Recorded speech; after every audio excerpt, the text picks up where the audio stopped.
line with the agreed UN framework, and of course I thank the Prime Minister for his clear, consistent and indispensable support to our efforts to reunify Cyprus.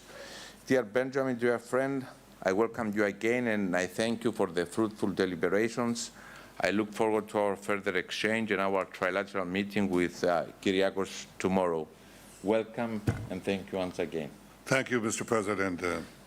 My friend Nikolas, I have to tell you that when I say my friend, I don't mean that in a manner of speaking, but there is a deep friendship, both personal, but also between our nations, that is real, that was long overdue. We had an anomaly, both with Cyprus and with Greece, two democracies at the edge of the Mediterranean, who basically had very minor, if any, real associations and partnerships between each other for decades and decades.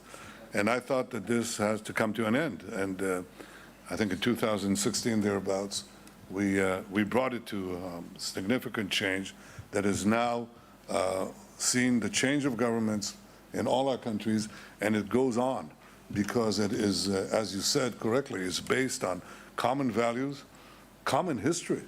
I mean, Western civilization is a result of basically Greek culture and Judaism fused together, and that our commitment to democracy and our common interest in the region, to fight radicalism, to fight terrorism, to fight those who don't share our worldview and want to destroy our world. The combination of these things has made this association, this partnership, real, and it becomes stronger with each passing year. So number one, I thank you for your friendship, and I want to say that this visit, both bilaterally and of course with our tripartite meeting tomorrow, will strengthen even more. It happens from one meeting to the other, it gets stronger and stronger. That's reflected by things that you can see here in Cyprus. You can see the number of Israeli tourists growing all the time, tremendously. And it's something that I think also creates a people-to-people bond. You see Israeli investors who are here, high-tech investors who are coming in and enjoying both the business climate, but also the talented people of Cyprus. That's growing all the time. You see our cooperation in security, and I want to use this opportunity to thank you, Nikos, for the excellent work done by Cypriot security services to foil an attempt, a terrorist plot against Israelis on the soil of Cyprus. Very much appreciated. We see it in our cooperation in science, for example. We're close to signing a science cooperation agreement. We're talking about now in the field of energy about two main things. One is an electrical connector that will connect Cyprus to Greece and to the mainland Europe, and from Cyprus to Israel, and possibly to countries to our east. And that gives us the ability to not to be, forgive the expression, islands. I'm not sure being an island is so bad. We in Israel often had wished that we had been an island, but you certainly don't want to be an energy island. You want to be connected to other sources of power that can allow a more optimal use of power, or give you power when there is a failure in your own country. That is something that we're discussing seriously and we hope to achieve. We're also talking about various options for cooperation in natural gas. We've been very fortunate, both our countries, in discovering reserves of gas, and we're talking about how we could cooperate in this, and this is something that will continue in the coming months.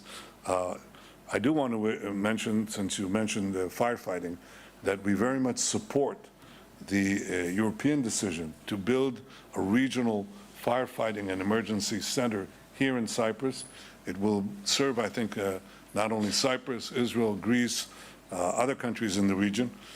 We think we can, we'd like to be part of it, and we certainly think we can bring a lot of things to it. I mentioned AI because increasingly our firefighting efforts in Israel are not only using planes, but using AI systems which immeasurably increase the ability to put out fires. The climate isn't going to get cooler, it's going to get hotter. And with the heating up of our region and the globe, firefighting becomes a really important thing. we can, I think we can do it better together. That's obvious, and we will. The last thing that I'd mention is that we have, I think, also the possibility of making real the idea of an Asia, Middle East, Europe corridor, especially in infrastructure. That's going to happen as part of the extension of the Abraham Accords, and possibly, obviously, possible normalization with other countries in the region. But I'm quite confident that we will have a corridor that could go through Israel, from the Arabian Peninsula, from Asia to the Arabian Peninsula, to Israel, to Cyprus, and from there to Europe. An example, and the most obvious one, is fiber optic connection.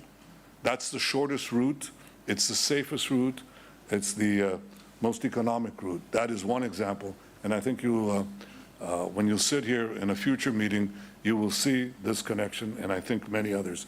So I look forward to seeing you again, G2G.